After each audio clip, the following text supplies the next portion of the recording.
Rick and Morty has not only released a sneak peek animatic for the upcoming Season 8, but also revealed that the series has been renewed through Season 12, a pretty astonishing feat. I attended the New York ComicCon panel where this information was unveiled, and the interview hinted at a lot of other vague allusions to Season 8 as well that we can wildly speculate about. There's a surprising amount to talk about, honestly, so let's do it. First off, let's just talk about that big headline. Rick and Morty has been renewed for 2 additional seasons beyond its previous order. Back in 2018, the series was renewed for a staggering 70 episodes or 7 additional seasons, in order that would push the series to 2027 and Season 10. Season 7 moved the show just beyond the halfway point for that 70 episode order. It might feel like renewing for 2 more seasons before Season 8 even dropped is a bit premature, but since that 70 episode pickup, Rick and Morty has been on a more accelerated production schedule. At the New York ComicCon panel, showrunner Scott Marder revealed that they're actually finishing up their first pass on writing Season 10 already. They're basically towards the end stages of animating Season 8, the early stages of animating Season 9, and the middle to end stages of writing Season 10, which means that the 2-season order this early makes a ton of sense if the production wants to keep rolling at the pace that they have been, because they basically need to start writing Season 11 next year. I'm personally not surprised that the show is renewed. It's still hugely popular, still easily the most popular series on Adult Swim, and no, as great as Smiling Friends is, it doesn't have close to the level of mainstream success that Rick and Morty does, so please stop typing that angry comment. It's just the fact of the matter. And of course, we got the big sneak peek animatic of the cold open for a Season 8 episode, which has since been released online as well, so you can check it out if you haven't seen it. There wasn't any word on which episode in the run this was, but it's definitely the entire cold open setup for one of the episodes. Rick and Morty detect a cryo ship, basically an alien species who fled their doomed planet with resources with the intention of finding somewhere new to colonize. Rick specifically points out that the ship is much nicer than you'd expect and deduces that they aren't the most honorable of doomsday survivors. This'll be like taking candy from a baby, if that baby was in a coma. Oh, we're robbing them? They robbed their planet first, Morty. We've definitely seen Morty object to Rick's plans more and more as the show has gone on. Showrunner Scott Marder spoke about this at the panel, that as Morty grows and learns more, the playing field between the 2 title characters sort of levels off a tiny bit more, and we see Morty object to Rick's plan to rob the colony ship here as well, which of course causes this big explosion, triggers an emergency cryo wake for all of the passengers, and sets up the entire episode. Now go find that other pod with a dead guy in it. Hey! Sub-A-18. Oh, what dead guy? Get in the pod with the bones, or don't and get thrown out an airlock. This feels like a pretty classic Rick and Morty setup to me. Morty has moral objections to Rick's plan, this causes a problem, but rather than just bail at this point and cut his losses like he should, Rick's stubbornness keeps them involved in these people's lives. He wants to rob them of their hypercoal so they disguise themselves as colonists so that Rick can continue his heist/robbery. I think you can probably expect that once Morty learns more about the specifics of these aliens' plans, morals, motivations, etc., his perspective might shift, but additionally, it feels like Rick's stubbornness and greed will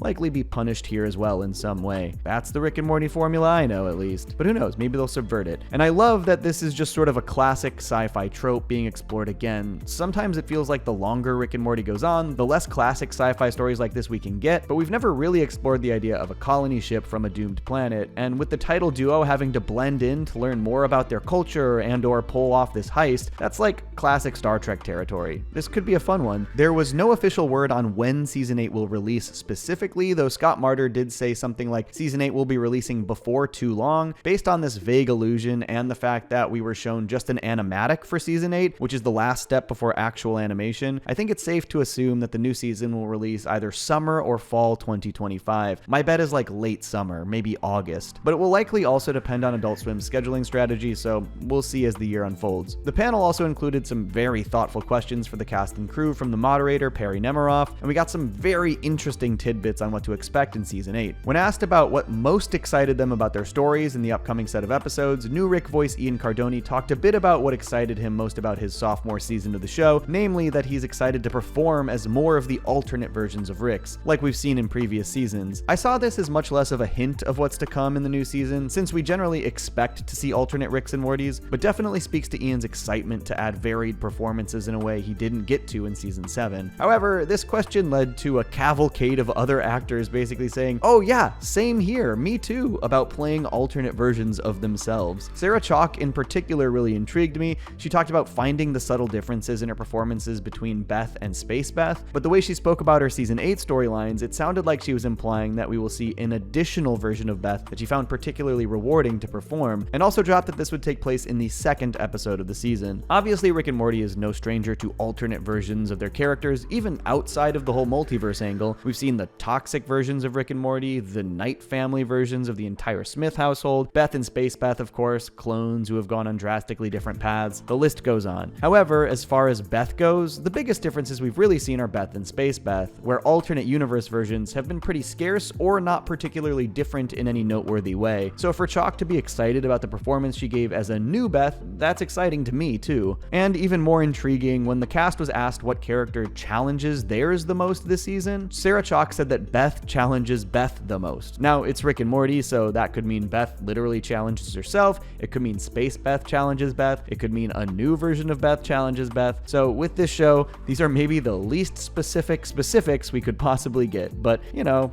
let's speculate anyways. And in the same vein, Parnell claimed that Jerry challenges Jerry significantly in this upcoming season, which again, could mean almost anything, but personally, I hope for Jerry it's more of an internal challenges himself type of story and less of an alternate Jerry type thing. That's just my taste. We also get confirmation from Parnell that there will be a big Jerry episode, which I presume is the same one he was just referencing, and Spencer Grammer mentioned she was looking forward to the big Summer episode for the year. Grammer also claimed that she felt that both Beth and Summer really challenged each other in the episode in question, so, you know, good Beth and Summer stories are always welcome. And the last little hint for a specific story in season 8 was that Parnell claimed one episode would focus on a holiday that doesn't typically get a lot of focus, but Scott Martyr said they should keep it under wraps before Parnell could reveal what holiday it was. So sort of looking at all of this from a bird's eye view, I like this season is seemingly making a real point to give each of the Smiths some individual episodic focus. The longer the show goes on, the more important I think it is to make sure the side characters are more and more fleshed out, and I think in general they've done a pretty good job with this, even though I thought seasons 4 through 6 were maybe a bit of a step down from the initial 3. However, I also thought that season 7 was easily the best since the initial 3, and it's got me really excited about the series moving forward, maybe the most excited I've been since season 3. And I am particularly looking forward to hearing how Cardoni and Belden grow into the Rick and Morty roles in their second season. During the panel, the pair mentioned how fast and furious the production for season 7 was for them, which is almost certainly because they had to come in and replace Roiland's performance after much of the season was already animated. And as I said before, having to dub over an existing performance, particularly one that is already animated, is not the easiest way to perform. In fact, it's wildly difficult. Season 8 will mark the first full season where they'll have been able to perform the characters from scratch, which will allow them much more freedom to not only give their own performances for the characters, but ideally give them the room to improvise and bounce off of each other as performers, creating a real chemistry between the actual actors, and therefore the characters, something Roiland wasn't really able to do given that he was both voices. Showrunner Scott Martyr also talked a bit about the balance we can expect from types of stories in season 8, and he compared it to the previous 2 seasons. 8 will have a lot of similar flow and vibes to 6 and 7, which is like a cool balance of silly and one-up canonical stuff. That's the stuff I want as a fan, and that's the stuff that Harmon and I worked on all jammed together. I'm really proud of these last couple of seasons. They're sort of the perfect blend of what I look for as a fan. So anyone who is still somehow at this point looking for or expecting an onslaught of canonical stories one after another, let's just put that to rest already. The show is always going to balance 1 to 3 important canonical stories a season with a bunch of one-off sci-fi adventures of the week. It's the formula they've established, and it's the thing that will give the show the most longevity. And personally, I really don't think we should expect Rick and Morty's end even anytime soon after the newly announced season 12 renewal. It seems like even at its least popular, it's just a surefire draw for tons of people. This New York ComicCon panel was jam-packed at the biggest stage in the con, so maybe we really will get 100 years Rick and Morty, but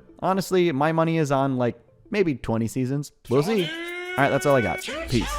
I stay mellow watching Johnny two cellos. He talks cartoons, he's a really cool fellow. He keeps you posted on adult cartoons. If that's what you're into, then grab a spoon and a very big bowl of your favorite cereal. Feels like Saturday morning cartoon material. Johnny two cellos, watch him on YouTube. Now enjoy this groove and bust a move.